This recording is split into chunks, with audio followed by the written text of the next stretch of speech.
How's it going, everyone? Welcome back. Everyone's having a lovely day. Bengals, Giants.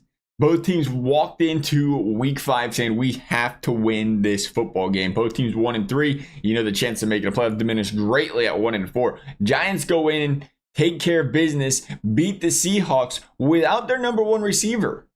Daniel Jones been pretty solid again this season. Over the last 4 games, 6 touchdowns, 1 interception, been playing exceptionally well. And doing so without your number one, without your star receiver, Malik Nabers, impressive against a tough Seahawks team. The Bengals, 1-3, go against Baltimore.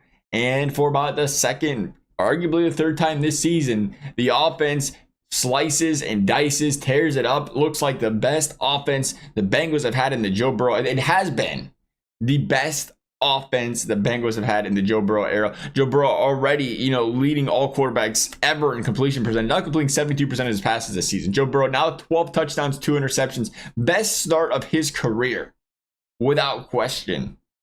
Dropping 38 points last week, defense allowing 41.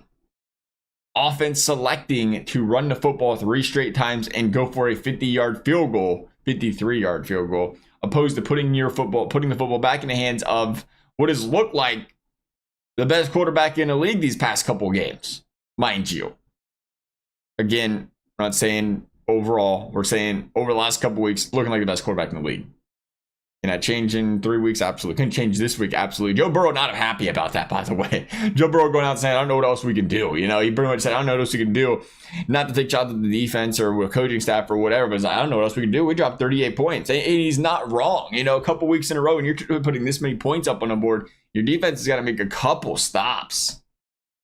And to be up 10 and just keep putting up points after points after points, that's difficult.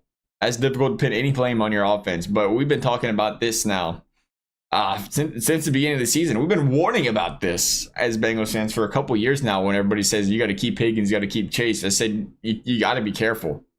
You're gonna end up like the New Orleans Saints did with Drew Brees, right? You got that Super Bowl early in the defense as well. They had no defense for most of his career. Drew Brees was losing games, going 4-12, losing games 38-35. The Bengals are on pace to do that, because they don't have any depth defensively right now. They haven't been able to draft defensively. They had to pay everybody they want to keep around. You can't build through free agency. Bengals are learning that the hard way this season. Nonetheless, you look at that and say, hey, this is still a team. It don't matter who they're going up against. And we'll see in Denver and Pittsburgh. Those are some pretty tough freaking defenses. But for the most part, Joe Burrow's going up and down this football field with ease. Jamar Chase playing excellent. T. Higgins playing excellent. You got Eric All Jr. coming in, a young star. Mike Gesicki, tight. You get 2 tight ends that can make some plays. Chase Brown starting to get the bulk of the work over here in Cincinnati, who is, again, a very, very explosive back. And I think, once again, they wreak havoc this week. The one X factor, if you will, is what are we going to get out of Dexter Lawrence? This guy. You talk about having a career year, it feels like, so far. 6 sacks on his season through 5 games, has been a complete disruptor in the pass game. If there is an area where, hey, you can get to Joe Burrow, it may be the interior of this Bengals offensive line, as we're getting more than exceptional play out of the tackles, out of Orlando Brown, out of Amarius Mims. And can he wreck the game? Because it's only going to take, like we've seen against Baltimore, it really only takes 1 or 2 big plays in the key moments that could really derail this football team. We've seen it last week. Late in the game, Burrow got sacked, chance to get on the field, minute 40 left, sack to start the drive. That ended the drive, that ended your chances to get a game winner. It can be plays like that, the key ones, typically, 1 or 2 throughout the game, that really decide the outcome of games. Can he be that game wrecker, or can this Bengals offensive line contain him? That's going to be the big question, because I do think this is a game we see plenty of offense from on both sides of the football. Let's talk about Tyrone Tracy Jr.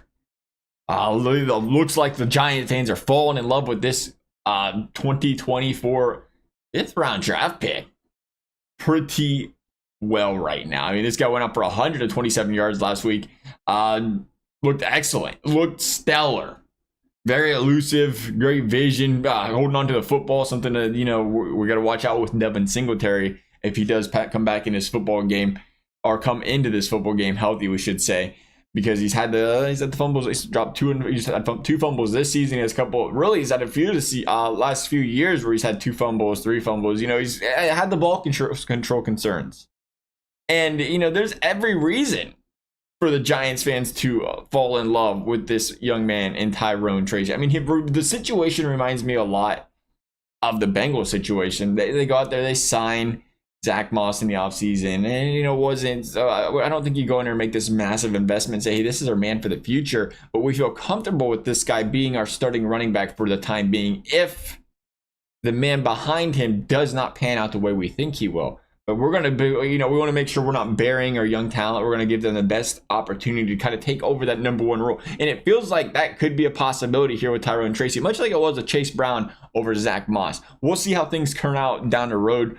But I would assume in the back of the mind in that organization, New York's kind of feeling that same way. Let's talk about Malik Nabers real quick, speaking of this offense, and why I think this is going to be a very high-scoring football game once again, which it's going to become the normal, I think, in Cincinnati, as long as they ain't going up against, again, top 3 defenses in the league. Those games might get ugly because Malik Nabers in the concussion protocol last week has been stellar. Very, very good. Everything I think you was expecting and more. And he's going to go up against a Bengals secondary that has just been getting gashed by, anybody. Dax Hill last week injured. Looks like expected torn ACL.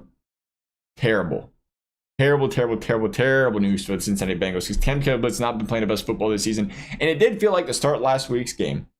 And you got to give Lou Anarumo credit. I think he'll do it again this week where he tries to game plan in a way to to stop what the opposing team wants to do the most and get a couple big stops in the game. As much as 38 points don't feel like a couple big stops, get a couple big stops in the game. It happened last week. Dax Hill went down, and that's when the Ravens offense really started to take off. Remember, they was forcing a couple punts early in the game last week. Dax Hill got injured all of a sudden. It just felt like anybody was open, and it wasn't just open. It was 15, 20-yard play after play after play. And there's not really any sign pointing to that changing in Cincinnati with Dax Hill going down because they just don't have the depth there. We'll see.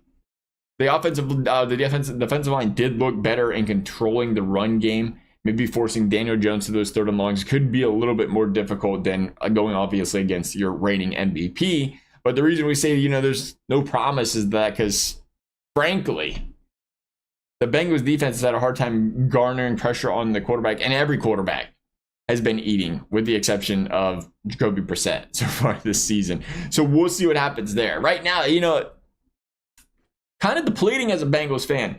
But at the same time, you look and say, let's not forget that you have Joe Burrow. We mentioned it. Joe Burrow playing the best football of his career. Joe Burrow arguably playing as the best quarterback in the league right now. And as long as he's playing like that, you have to believe this football team is a favorite to win just about every game because you are expecting, again, unfortunately, if you're the Bengals, you're expecting him to play flawlessly, but he can do that in a pretty big way.